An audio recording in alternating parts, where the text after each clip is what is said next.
श्री गुरु परमात्मा नाम। हमारे पूज्य ब्रह्मलीन स्वामी तत्वविद स्वामी अखंडानंद जी महाराज चित्रकूट वाले, हमारा सारा परिवार पूरा उन्हीं के सानिध्य में हम लोग बचपन से रहे हैं। इस विषय में मैं अपने परिचय स्वरूप आपके समक्ष ये प्रस्तुत करना चाहता हूँ कि मैं सतगुरु प्रसाद, जन्म झांसी में 8 अगस्त 1949 को हुआ और पावर हाउस कंपाउंड में रहता था। वहाँ पर ही मेरी शिक्षा दीक्षा हुई और स्नातक की डिग्री भी मैंने बुंदेलखंड डिग्री कॉलेज से प्राप्त की थी।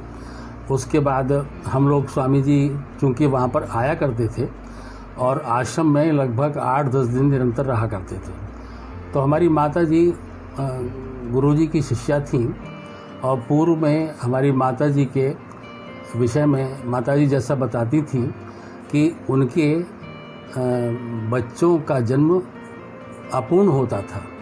तो गुरुदेव से प्रार्थना की गई तो उन्होंने ये आशीर्वाद दिया कि तुम्हारी संतान होगी, तुम चिंता मत करो। उसके पश्चात हमारे 2 बहनें बड़ी, सबसे पहले उन्होंने जन्म लिया।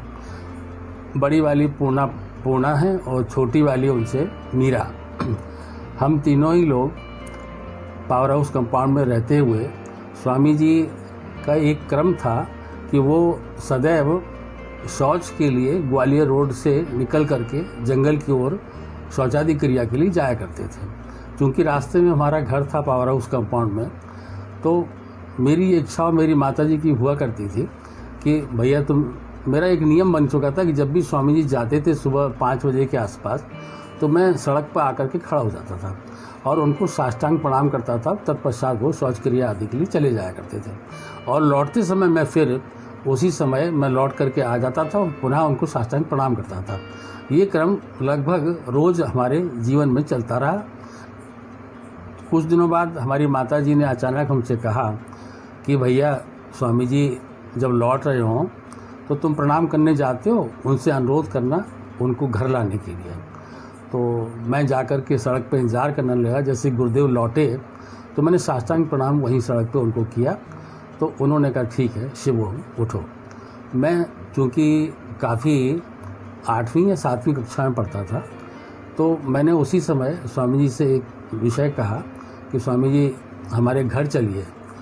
तो स्वामी जी ने जैसे अनसुनी कर दी, उसको सुना नहीं। मैं निरंतर उनसे इस अनुरोध के साथ बुंदेलखंड चौराहे तक उनके साथ साथ चलता रहा।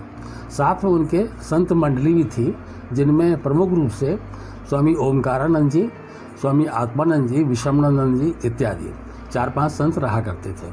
बुंदेलखंड डिग्री कॉलेज के पास चौराहे से जैसे वो आगे बढ़े, मैंने पुनः अनुरोध किया उनसे कि स्वामी जी हमारे घर चलिए। तो पता नहीं उनको कैसा लगा, उन्होंने पल भर के लिए अपने आप को रोका और मुझको बड़ी ज़ोर से उन्होंने कनपट्टी पर एक चांटा मार दिया और खड़े हो गए। तो साथ में चल रहे स्वामी आत्मानंद जी ने उनसे कहा, स्वामी जी ये बच्चा इसको आपने मार दिया, इसको चोट वोट लगना लग जाए। तो हंसे रुक करके और कहने लगे मारा नहीं, इसको आशीर्वाद दिया। और उसी पल पता नहीं उन्होंने क्या निर्णय लिया, हमसे बोले चलो तुम्हारे घर चलते हैं। तो पुनः वो पीछे की तरफ चले और हमारे घर आए। घर में आकर के उन्होंने पूरे घर को देखा। देखने के बाद मंदिर स्थापित था स्वामी जी का, उसको भी देखा और आशीर्वाद देते हुए कि ठीक है पूजा अर्चना करते रहना तुम लोग। और उसके बाद वो आकर के अपने आश्रम की ओर प्रस्थान कर गए। इस विषय में जैसा कि हमारी माता जी बताती थी कि मेरे जन्म के लगभग 3 या 4 महीने बाद स्वामी जी वहाँ चूँकि पधारे हुए थे आश्रम में, तो हमारी माता जी ने उनके चरणों में हमको डाल दिया और कहा स्वामी जी हमारे इस बच्चे को आप दीक्षा दे दें और इसका कुछ नामकरण कर दीजिए। तो स्वामी जी हंसने लगे, बोले बहुत छोटा है ये, इसको दीक्षा की क्या आवश्यकता। माता जी ने पुनः कहा। तो अब चूँकि हम तो बहुत ही छोटे थे, 3-4 महीने का कोई समय नहीं होता, तो स्वामी जी ने एकदम से हमारे पास आके कहा शिवो हम। तो एक बच्चा जैसे चौंकता, हम एकदम से चौंक गए तो स्वामी जी एकदम से बोले इसने गुरु दीक्षा ले ली। उसके बाद गुरु दीक्षा लेने के बाद माता जी कहने लगी स्वामी जी इसका नामकरण कर दीजिए। तो स्वामी जी ने कहा भाई नामकरण का ये मेरा प्रसाद है, इसका नाम सदगुरु प्रसाद नाम हो गया। तब से मेरा ये नाम परिचित रहा। उसके बाद चूँकि स्वामी जी के संपर्क में हम लोग निरंतर रहते थे, उनकी बड़ी अलौकिक दिव्य अंतर्यामी शक्तियाँ जिनको मैंने भी, मेरी माता जी ने, मेरे पिताजी ने पूरी तरह से देखा और ये अनुभव किया कि ये गुरुदेव तत्वविद गुरुदेव हैं और ब्रह्म ज्ञानी हैं। और उनके विषय में स्वामी जी के मुझको अभी भी अच्छी तरह से याद है कि उनका आश्रम का जो भोजन जब वो करते थे सुबह प्रातः करीब 7:30-8 बजे के मध्य, तो उनका भोजन 3 लोगों के बनता था। एक तो प्रमुख रूप से झांसी के आश्रम में स्वामी ओमकारानंद जी बनाया करते थे। एक भोजन सदर बाजार में एक ब्रह्मदेवी जी थी जो स्वामी जी की बहुत पुरानी शिष्या थी, और तीसरा हमारी माता जी थी, तो माता जी भी उनका भोजन बनाती थी। मैंने स्वयं देखा अपने पावर हाउस कंपाउंड के घर में एक आंगन में चक्की बाहर बरांडे में लगी थी, हाथ वाली चक्की। उसको माता जी उसमें गेहूं और चना मिक्स करके डालती थी और अपने हाथ से उसको पीसती थी, और पीसने के बाद वो आटा छान करके उसकी उनकी 2 रोटी, मात्र 2 रोटी एक टिफिन में रख देती थी।